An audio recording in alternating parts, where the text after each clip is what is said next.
आप सब लोग मिलकर बोलिए भारत माता की वंदे इंकलाब, महाराणा प्रताप की। और इसके साथ आज एक जय घोष और करनी है कि राजस्थान के शेर की, सुखदेव सिंह गुग्गामाड़ी की।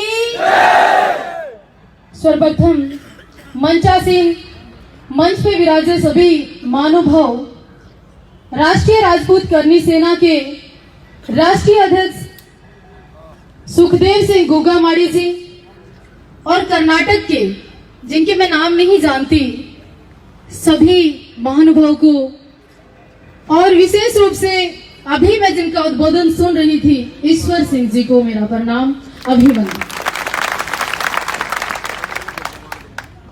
कहते हैं जननी जने तो भक्त जन के दाता के सूर, और ना जननी बांझ रहे काहे गवाए नूर।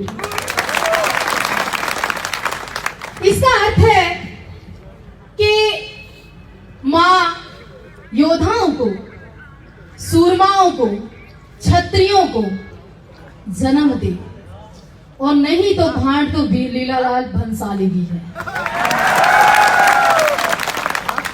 क्योंकि क्षत्रिय और हिंदू हमेशा स्त्री की इज्जत किया करते हैं। तालियां कम नहीं होनी चाहिए, कर्नाटक के लोग बहुत बहादुर हैं, जोर से बोलिए। कहते हैं हिंदू शेरों को मां जन्म दे। आज केवल और केवल सुखदेव सिंह गुग्गामाड़ी अकेले नहीं, मैं तो भगत सिंह की माता की तरह विनती करना चाहती हूँ छत्राणियों से और हिंदू समाज की माताओं को कि भगत सिंह की तरह, सुखदेव गुग्गामाड़ी की तरह योद्धाओं को जन्म दे। आज आपने देखा होगा कि पूरे देश के राजपूत, और बल्कि यूं कहिए कि पूरे हिंदुस्तान के हिंदू एक मंच पर आ खड़े हुए सुखदेव सिंह गुग्गामाड़ी के साथ। सुखदेव सिंह गुग्गामाड़ी ने जो लड़ाई लड़ी और जब लड़ाई लड़ी वो कभी पीछे नहीं हटे। कभी कभी अफसोस, दुर्भाग्य होता है कि आप लोग सिर्फ मंच पे आते हैं या भीड़ इकट्ठी करते हैं और वापस अपने घरों में अपनी ऊर्जा को शांत करके फिर से सो जाते हैं। लेकिन शेर अगर शिकार करने गया हो तो वहां के जंगल को यह नहीं सोचना चाहिए कि शेर वापस नहीं आएगा। तो कुल मिलाकर मैं एक बात कहना चाहती हूं कि शेर वापस आए हैं, और मैं एक ही बात में बहुत सारी बातें समाप्त कर देना चाहती हूं कि प्राण देने वाला भगवान और प्राण बचाने वाला वैद्य, लेकिन प्राणों की रक्षा करने वाला केवल क्षत्रिय होता है।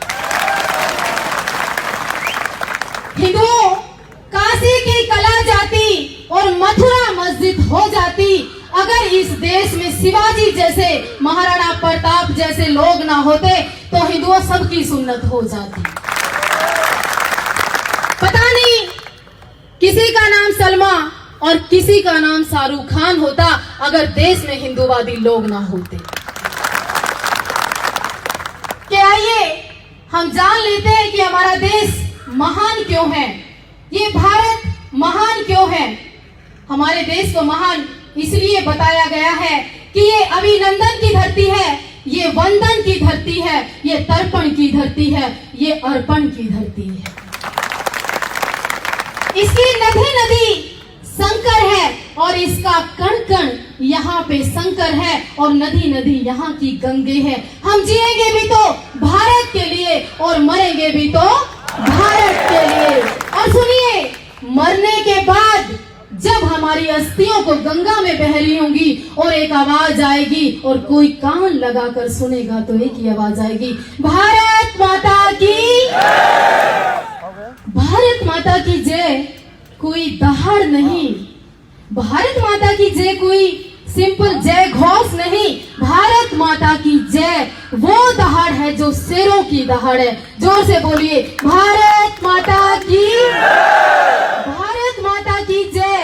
दहाड़ है और दहाड़ना केवल और केवल हिंदू शेरों का काम होता है, गिद्धड़ों का काम नहीं होता। हम बात कर रहे थे कि मेरा देश महान क्यों।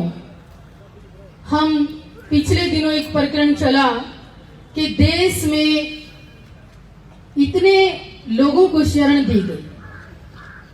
देश में कोई भी कहीं से भी आकर घुसा और इस देश में उसको शरण दी गई।